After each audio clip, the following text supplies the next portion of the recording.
Greetings, family, and once again, I welcome you to the show.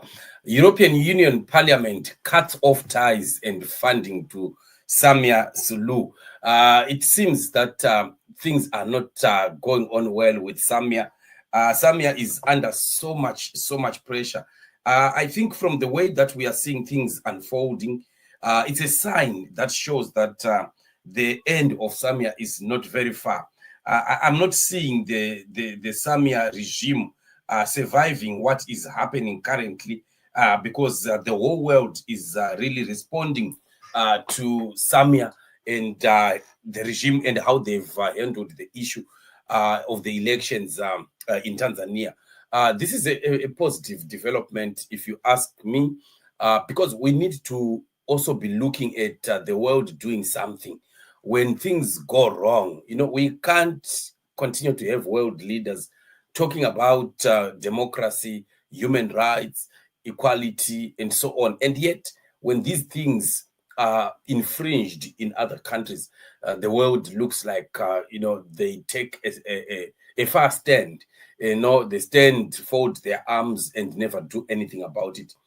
I think this is what promotes the kind of character that we continue to see, especially in Africa. We are seeing that it's now beginning to be common in Africa that African leaders don't want to go. They don't want to lose elections. They don't want to lose power. And at any cost, they want to hold on to that power, even if it means eliminating or taking away lives, like what we have experienced in Tanzania. So a report that we have here is talking about exactly the response of the European Union, which is quite very good. Friends of Tundu says here, pressure on Tanzania.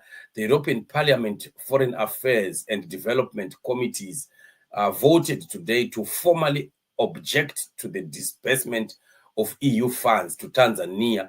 The move follows letters from the committee chair, David M. Callister, to the EU's top diplomat and development commissioner, Jose Sikela, urging them to hold the flow of cash. Already done, a commission source told Politico Europe playbook that financing for Tanzania's 2025 annual action plan has already been frozen, right? Which is, like I said, a development that is positive. We need to see the world taking action on irresponsible leadership all over the world. If all nations would join hands to speak with one voice, especially when things go wrong, in the manner that we have seen in Tanzania, we can't allow a president who forces people to vote for her and then gets 98%, butcher people in the streets, hide bodies of the dead, and lies that foreign nationals are the ones attacking the nation, goes to do a secret inauguration in a secluded military barrack. Who does that? Who does that? And that shows the kind of leadership that Africa continues to have. People like Samia, they are not very old people. They are not very old. We consider them to be fairly young. Of course, if we compare with the Paul Bias and the Emerson Mnangagwas, right? So these are people that we are expecting to begin to do things in a much more different way than what we are seeing happening now. And if the world, gets into the ring to fight for human rights and for democracy, it is a welcome development. So we will keep watching and seeing how things are going to keep unfolding. This is a blow already on the Samia regime.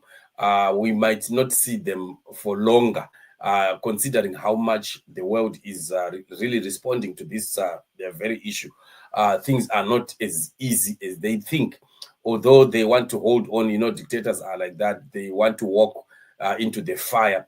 And then the last minute, when they see that, no, we can't bear it, that's when they will decide to flee. So Samia is likely going to eventually flee that position because a lot is still yet to come, especially when we see that Tanzanian people are also planning to do a mass demonstration on December the 9th which happens to be their day of independence. It's yet another big story that is likely to again spark some more, tensions and confusion right in the country. So for her to again use maximum force like what she did during the elections in December might not be possible this time, because the world will be watching much closely than what happened during the elections. So it's interesting to see how far things are going to go. Remember, Namnangagwa are the ones that are the advisors of Samia.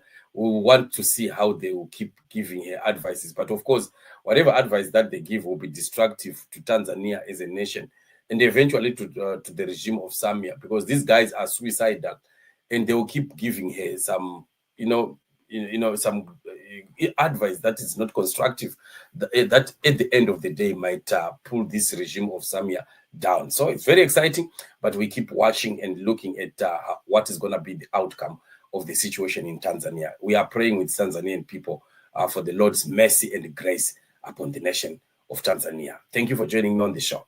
We meet in upcoming shows.